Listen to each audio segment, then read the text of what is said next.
How did Lego find its way to our homes? Welcome to Yes Story.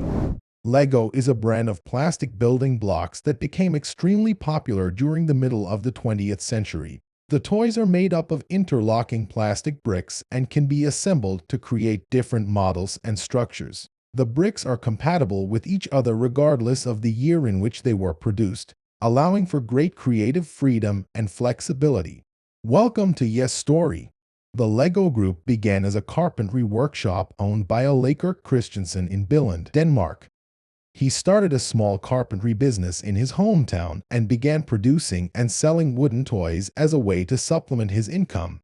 In 1916, Christensen bought the workshop, which had been in operation since 1895, and mostly constructed houses and furniture. A fire in 1924 destroyed the workshop, but Christensen rebuilt it and continued to grow his business. During the Great Depression, he had fewer customers and started making miniature versions of his products as design aids, which eventually led to him producing toys. Christensen's workshop began making wooden toys, but the business struggled to be profitable. In 1933, a contest was held among the staff to name the company, and Lego was chosen, meaning play well. Later, the company discovered that Lego also means I put together or I assemble in Latin. A year after, Ole Kirk started experimenting with using plastic to make his toys as a way to make them more durable and less expensive. First, he made small plastic animals.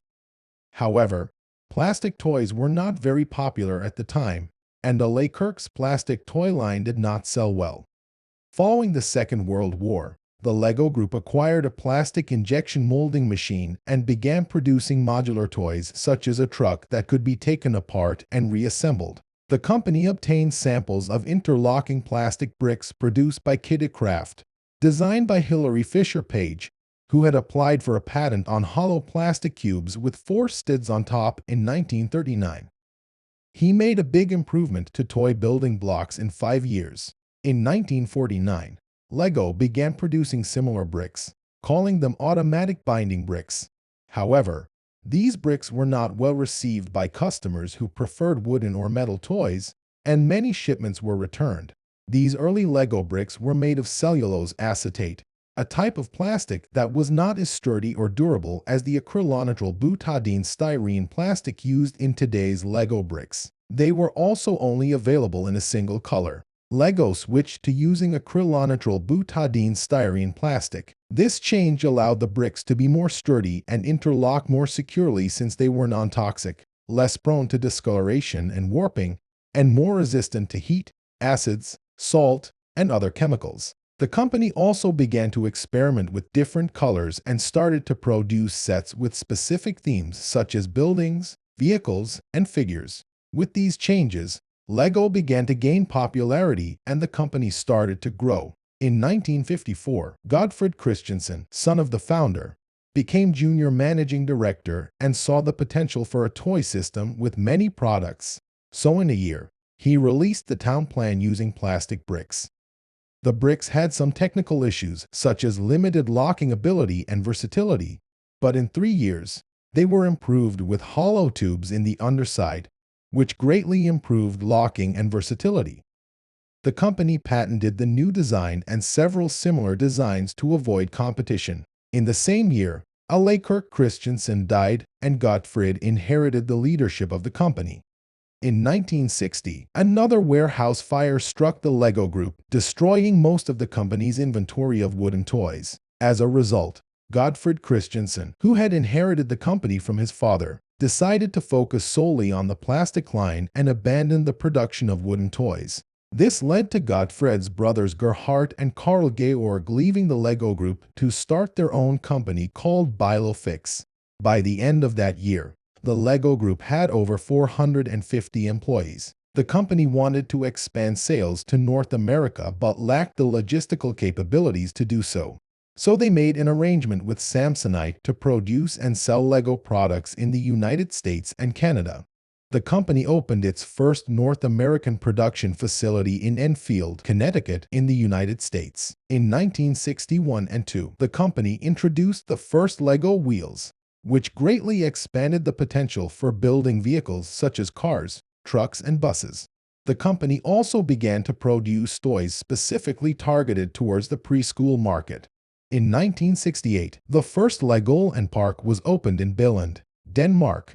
The park featured elaborate models of miniature towns built entirely out of Lego bricks and attracted 625,000 visitors in its first year. Over the next 20 years, the theme park grew and eventually attracted an average of close to 1 million visitors per year. That same year, Lego set sales reached 18 million units. After a year, the Duplo system was introduced, which features larger bricks that are safer for young children. The Duplo and Lego bricks are compatible, allowing for a smooth transition to the Lego system as children outgrow their Duplo bricks. The name Duplo comes from the Latin word duplus, which means double, referring to the fact that a Duplo brick is twice the size of a Lego brick in all dimensions, making it 8 times larger in volume. In the last 3 decades of the 20th century, Lego continued to expand into new areas of toy making and marketing. In the 1980s, the company began targeting girls by introducing furniture pieces and doll houses, and it added boat and ship sets with floating hull pieces. Kjeld Kirk Christiansen, the son of Gottfried Kirk Christiansen, joined the company's management staff after earning business degrees in Switzerland and Denmark. One of Kjeld's first achievements was the establishment of manufacturing facilities and a research and development department to keep the company's manufacturing methods up to date. In 1974, human figures with posable arms were introduced in Lego family sets, becoming the best-selling sets at the time. The next year, an early version of the minifigure Lego person was introduced, but it was not posable and had no face printed on its head. In 1975, the company introduced Expert Series sets, geared towards older and more experienced Lego builders, followed by Expert Builder sets, which featured moving parts such as gears, differentials, cogs, levers, axles, and universal joints, and permitted the construction of realistic models such as automobiles with functional steering and lifelike engine movements. Lego also expanded into space with the creation of Lego space sets featuring astronaut minifigures, rockets, lunar rovers, and spaceships, and into the medieval territory with the castle theme. Kjeld Kirk Christiansen became the president of the company in 1979. Then, Lego introduced a new line called Scala, which featured jewelry pieces targeted toward young girls. Since the 1960s, teachers have recognized the potential of Lego bricks to help children develop creativity and problem-solving skills and have used them in classroom settings for various purposes. In 1980, the Lego Group established the Educational Products Department, later renamed Lego Dacta, to explore more educational uses for their toys. Dacta is the Greek word didactic, meaning the study of the learning process. On August 13th of 1982, the Lego Group celebrated its 50th anniversary, and a book titled 50 Years of Play was published in commemoration.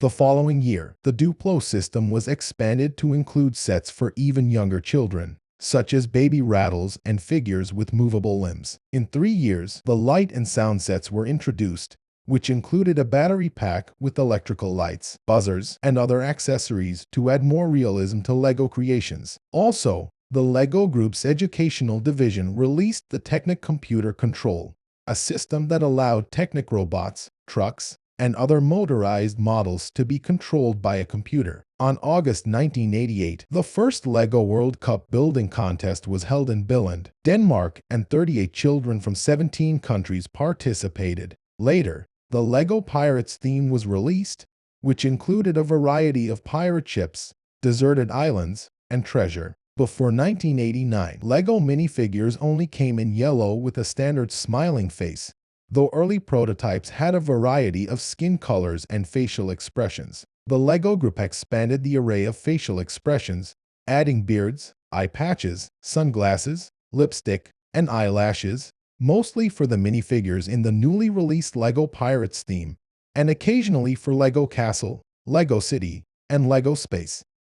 Some older collectors expressed dissatisfaction with the new facial expressions, saying they looked too cartoonish or kiddie, and preferred the simplicity of the 2 eyes and smile. In the late 1990s, the company's profits had been declining since 1992. The LEGO Group retired many of the designers who had created sets from the 1970s to the mid-1990s and replaced them with 30 innovators who graduate from design colleges in Europe.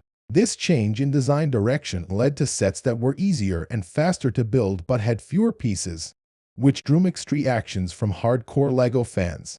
As a result, the LEGO Pirates line, which had been successful since 1989, was discontinued in 1997. The change in design teams led to a further decline for the LEGO Group. Next year, the company posted its first loss of £23 million and laid off 1,000 employees. A year after that, the company began releasing products featuring licensed intellectual property, such as LEGO Star Wars and Winnie the Pooh Duplo. While these licensed products had a short-term boost in sales during the release of related movies and TV shows such as Star Wars and Harry Potter, as well as video games, they ultimately resulted in higher prices and decreased quality of comparable sets not based on licensing, which alienated longtime fans. In 2002, Duplo was merged with LEGO Baby into the new label LEGO Explore. Later, minifigs began to feature natural skin tones for characters based on real persons and live-action franchises.